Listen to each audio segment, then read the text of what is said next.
Subscribe कीजिए आपके अपने YouTube channel education for CBSE को और बेल आइकन को दबाइए ताकि आप अपने लेटेस्ट वीडियो सबसे पहले देख सकें। का बहुत बहुत स्वागत है हमारे YouTube channel education for CBSE. तो बच्चों, आज की इस वीडियो में हम लोग बात करने वाले हैं पास्ट इंडेफिनिट टेंस के नरेशन में इसे कैसे इनडायरेक्ट स्पीच में चेंज करें, इसी के बारे में आज हम लोग बात करेंगे। तो चलिए इसे स्टार्ट करते हैं। स्टार्ट करने से पहले आप लोग फटाफट से अपनी कॉपी और अपनी पेन लेकर के रेडी हो जाइए, ताकि मैं आप लोग को जो कुछ भी लिखवा सकूं आप लोग उसे लिख सकें और आप लोगों को जब भी इसकी आवश्यकता हो आप लोग इसे रिवाइज भी कर सकें। तो मुझे उम्मीद अब तक आप लोग अपनी कॉपी और पेन ले चुके होंगे। तो चलिए इसे स्टार्ट करते हैं। तो जो पास्ट इंडेफिनिट टेंस होता है, इसका जब हम लोग नरेशन में चेंज करते हैं, इसका स्पीच इसे जब इनडायरेक्ट में ले जाते हैं तो ये किस में चला जाता है? पास्ट परफेक्ट टेंस में चला जाता है। यहाँ तक क्लियर है? तो जो पास्ट इंडेफिनिट टेंस होता है वो किस में चला जाता है? पास्ट परफेक्ट टेंस में चला जाता है। यदि कुछ भी समझ में नहीं आ रहा है तो इसके लिए मैंने आपको कुछ रूल्स बताए थे, चलिए उसे फटाफट से रिवाइज कर लेते हैं। पहला रूल क्या था कि जब असर्टिव सेंटेंस आता है, असर्टिव का मतलब जानते हैं ना? यदि नहीं जानते तो हल्का से बता देता हूँ। असर्टिव का मतलब होता है अफर्मेटिव प्लस में निगेटिव, इन दोनों को मिला के क्या बोलते हैं? असर्टिव बोलते हैं। तो जो असर्टिव सेंटेंस में इन्वर्टेड कॉमा को हटा क्या लगाते हैं? दैट लगाते हैं, इतना तो पता ही होगा।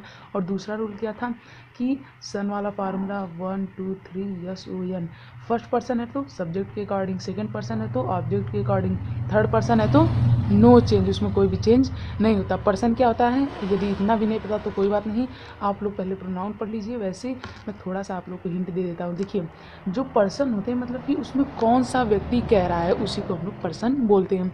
तो इतना तो पता ही होगा, मुझे इतना उम्मीद है। और इसके बाद जो हमारा अगला रूल आ जाता है वो ये आ जाता है कि यदि मान लीजिए कभी भी आपके सेंटेंस में यूनिवर्सल ट्रूथ आ गया, हैबिट आ गया, या फिर जैसे कि ऐसी कोई बातें आ गई जैसे प्रोवर्ब्स। अब प्रोवर्ब्स क्या होता है यदि ये भी नहीं पता कोई बात नहीं पता। देखिए, मैं आप लोगों को हर छोटी छोटी चीज़ बताऊंगा, एक भी आपका कॉन्सेप्ट मिस नहीं होगा, हर छोटी छोटी चीज़ आप लोगों को बताऊंगा। इसलिए सिर्फ वीडियो को पूरा देखिएगा, आप लोगों को सब कुछ बहुत ही अच्छे से समझ में आने वाला है। यदि आपको कुछ करना है तो उसका कोई शॉर्टकट नहीं होता, सिर्फ आपको मेहनत करना है, ठीक? तो ये जो प्रोवर्ब्स होता है इसका मतलब होता है कहावतें। क्लियर नहीं आता? मतलब कि जैसे कि मान लीजिए मैंने कहा टिट फॉर टैट, तो ये क्या हुआ? ये हो गया प्रोवर्ब्स। और जैसे कि मैंने आप मतलब इसी तरह से होता है ना, उसी को हम लोग क्या बोलते हैं? प्रोवर्ब्स बोलते हैं। मुझे उम्मीद है आपको यहाँ तक समझ में आ गया होगा और ये 3 बेसिक रूल आप लोग को रिमेंबर भी होंगे। तो चलिए इसी हिसाब से आगे बढ़ते हैं। आगे बढ़ने से पहले एक और रूल जो था मैं आप लोगों को बताना भूल रहा हूँ कि जो चौथा रूल आ जाता है वो ये कि जब भी क्या रिपोर्टेड वर्ब में, रिपोर्टेड वर्ब किसे कहते हैं तो पता ही होगा, अब इतना दिन से पढ़ते आना है तो पता ही होना ही चाहिए। और रिपोर्टेड स्पीच में अगर रिपोर्टेड वर्ब में ऑब्जेक्ट है तब से किस में चेंज होता है? टेल में। सेज किस में चेंज होता है? टेल्स में। और सेड किस में चेंज होता है? टोल्ड में चेंज हो जाता है। पर कब? जब रिपोर्टेड वर्ब में ऑब्जेक्ट हो तब। जैसे कि मान लीजिए मैं एग्जांपल के तौर पे ले लेता हूँ, he said to me I had got this book. तो ये जो ये यदि आप एग्जांपल देखेंगे तो इसमें रिपोर्टेड वर्ब क्या है? रिपोर्टेड वर्ब है ये।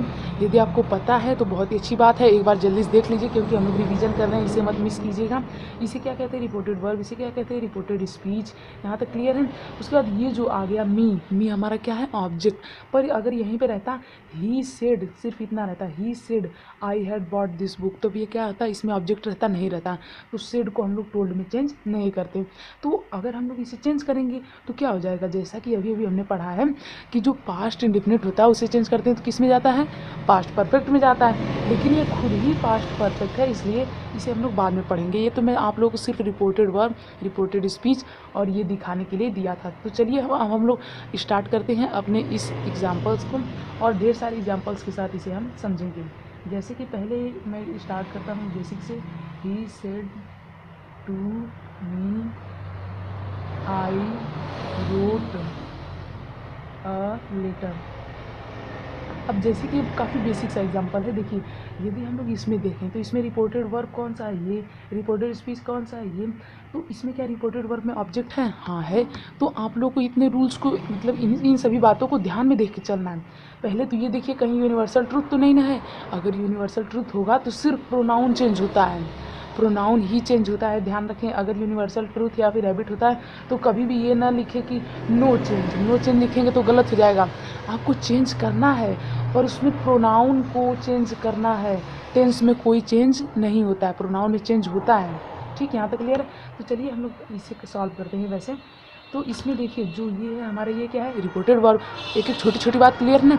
यदि अभी भी कोई भी डाउट छूट रहा है तो उसे आप लोग कमेंट सेक्शन में पूछ सकते हैं। ठीक, तो यहाँ पे जो है ही सेड टू मी, ये क्या है, ये हमारा रिपोर्टेड वर्ब। और इसे यदि मैं यहाँ तक तो आप लोगों को नहीं डाउट होगा, ही टोल्ड मी, यहाँ तक किसी को कोई डाउट नहीं होना चाहिए। क्योंकि यार हम लोग इतने दिन से पढ़ रहे हैं, इतना तो पता ही है कि सेड टू को टोल्ड में कब चेंज करते हैं, जब इसके पीछे ऑब्जेक्ट हो तो। इन्वर्टेड कामा को हटा के दैट क्यों किया, बहुत ही अच्छा क्वेश्चन है। हाँ, एक बात और आपको बता देना चाहता हूँ कि आपको हर एक क्या हुआ, क्यों हुआ, इसका आंसर आपको पता होना चाहिए। तो बताइए दैट क्यों लगा। दैट इसलिए लगा है क्योंकि ये असर्टिव है। असर्टिव मतलब क्या होता है, अफर्मेटिव प्लस निगेटिव। तो हर छोटी छोटी बात क्लियर ना। हाँ, तो ऐसे ही क्लियर रहनी चाहिए। तो आई है, तो आई है फर्स्ट पर्सन का प्रोनाउन, चेंज होगा सब्जेक्ट के अकॉर्डिंग। यदि कुछ भी नहीं समझ में आ रहा है तो जाके पहला वीडियो देख लीजिए, उसमें मैं आप लोगों को बताया हूँ। इंट्रो है वो वीडियो, उसमें मैं आप लोग सब कुछ बताया हूँ। तो आई है फर्स्ट पर्सन का प्रोनाउन, चेंज होगा सब्जेक्ट के अकॉर्डिंग। सब्जेक्ट क्या है, ही, तो ही का ही होगा। क्यों, क्योंकि ही का ऑब्जेक्टिव केस यहाँ पे थोड़ी लेंगे। क्यों नहीं लेंगे, क्योंकि ही यहाँ पे सब्जेक्ट के रूप में आ रहा है ना, इसी वजह से नहीं लेंगे। तो हर बात क्लियर है। देखिए पहली बात, आई को हमने ही में क्यों चेंज किया, क्योंकि आई है फर्स्ट पर्सन का प्रोनाउन, चेंज होगा सब्जेक्ट के अकॉर्डिंग। अच्छा ठीक है, ही को मैंने ले लिया। अब ही को जब इधर लिख जाते हैं तो क्या सब्जेक्टिव केस थोड़ी लिखते हैं, ऑब्जेक्टिव केस लिखते हैं। हाँ, आपकी बात भी सही है, लेकिन ऑब्जेक्टिव केस तब लिखते हैं जब ये ऑब्जेक्ट के तौर पे आए, लेकिन यहाँ पे ये सब्जेक्ट के तौर पे आ रहा है। क्लियर है ना, इसी वजह से हमने यहाँ पे ही लिया है। ठीक, तो हो गया ही हैड। क्यों हैड क्यों लिया, ये हमने इसलिए लिया क्योंकि जब पास्ट परफेक्ट टेंस आता है तो हैड लगता है।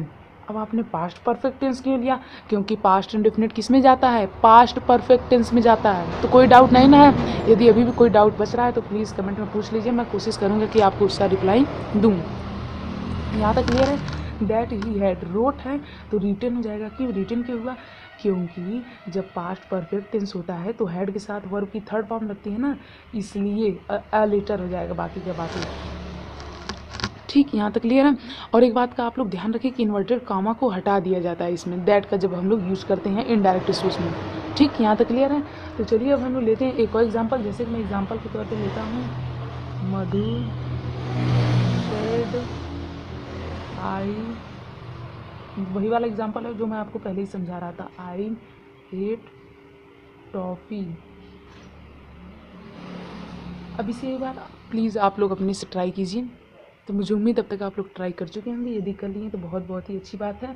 अब देखिए यहाँ पे मधु, अब कुछ बच्चे क्या किए होंगे, मधु टोल्ड कर दिए होंगे। नहीं, ऐसा नहीं करना है। क्यों, क्योंकि यहाँ पे हमने ऐसा इसलिए किया क्योंकि रिपोर्टेड वर्ब में ऑब्जेक्ट है। तो यदि आपको ये बात नहीं पता थी तो स्टार बना के अपनी लैंग्वेज में लिखिए कि जब ऑब्जेक्ट होता है रिपोर्टेड वर्ब में तभी हम लोग सेड को टोल्ड में चेंज करते हैं। ठीक, तो यहाँ पे क्या हो जाएगा, यहाँ पे मधु सेड का मधु सेड ही रहेगा। ये मैं आपको कई वीडियो से बता रहा हूँ, पिछले कई वीडियो से। मधु सेड दैट, आई है फर्स्ट पर्सन का प्रोनाउन, चेंज होगा सब्जेक्ट के अकॉर्डिंग। अच्छा, सब्जेक्ट क्या है, मधु। अब मधु का क्या हो जाएगा, शी। क्यों, क्योंकि यदि मैं यहाँ पे मधु लिखूँ तो भी कोई दिक्कत नहीं है, वैसे मैं सी लिखूँगा क्योंकि ये प्रोनाउन का मैं यूज करूँगा ताकि थोड़ा मेरा सेंटेंस है जो अच्छा लगे। मधु लिख देंगे तो भी गलत नहीं होगा। यहाँ तक क्लियर है, एक भी डाउट नहीं ना है। तो एट का थर्ड फॉर्म क्या होता है, लेकिन उससे पहले हमें क्या करना होगा, हैड करना होगा। सी हैड, एट का third form eaten, she had eaten toffee. यहाँ तक क्लियर है। तो मुझे उम्मीद है आप लोगों को, सभी लोगों को समझ में आ रहा होगा। यदि अभी भी नहीं समझ में आया तो भी कोई बात नहीं। चलिए एक और एग्जांपल ले लेते हैं। जैसे कि मैं एक एग्जांपल लेता हूँ, माय ब्रदर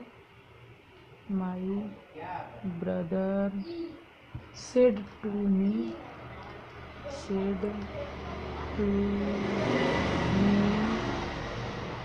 आई बिकेम रहेगा, सॉरी बिकेम यंग। इसे आप लोग फटाफट से लिख लीजिए अपनी कॉपी में, नोट्स में। तो इसे एक बार आप लोग अपने ट्राई कीजिए, बहुत ही आसान है। देखिए इसमें सेड का टोल्ड चेंज होगा, हाँ होगा। क्यों होगा, क्योंकि इसमें रिपोर्टेड वर्ब में ऑब्जेक्ट है। तो यहाँ तक तो बिल्कुल ही सेम रहेगा, ही माय ब्रदर टोल्ड दैट क्यों लगाया? क्योंकि अगर असर्टिव होता है तो हमेशा इंटेरोगेटिव को इन्वर्टेड कामा को हटा के दैट लगाते हैं हम, जबकि अगर इंटेरोगेटिव होगा तब ऐसा नहीं करते हैं, उसमें इफ़ या वेदर का यूज़ करते हैं, वो हम लोग अलग से पढ़ेंगे। ठीक, तो ये हो गया दैट। आई है, फर्स्ट पर्सन का प्रोनाउन चेंज होगा सब्जेक्ट के अकॉर्डिंग। तो यहाँ माई ब्रदर है तो मैं ही भी लिख सकता हूँ, माई ब्रदर भी लिख सकता हूँ, पर ही लिखना मैं ज़्यादा प्रेफर करूँगा। क्यों ऐसा? क्यों ऐसा इसलिए करेंगे क्योंकि हम लोग प्रोनाउन का यूज करते हैं तो हमारा सेंटेंस थोड़ा अच्छा लगता है, इसीलिए बस। बिकेम है तो हैड, बिकम क्यों लिया? क्योंकि कम केम कम होता है ना, थर्ड फॉर्म, पता तो होगा ही हैड बिकम यंग। तो यही हो जाएगा, कितना आसान ना, एज इज एज दैट। तो मुझे उम्मीद है कि आपकी वीडियो बहुत ही अच्छी लगी होगी। यदि अच्छी लगी तो प्लीज़ हमारे चैनल को सब्सक्राइब कर लीजिए, क्योंकि ये बिल्कुल फ्री होता है। तो अगली वीडियो में हम लोग क्या पढ़ने वाले हैं? अगली वीडियो में हम लोग पढ़ेंगे पास्ट कंटिन्यूअस टेंस के बारे में। तो चलते मिलते हैं अगले वीडियो में। Thank you. जय हिंद, जय भारत।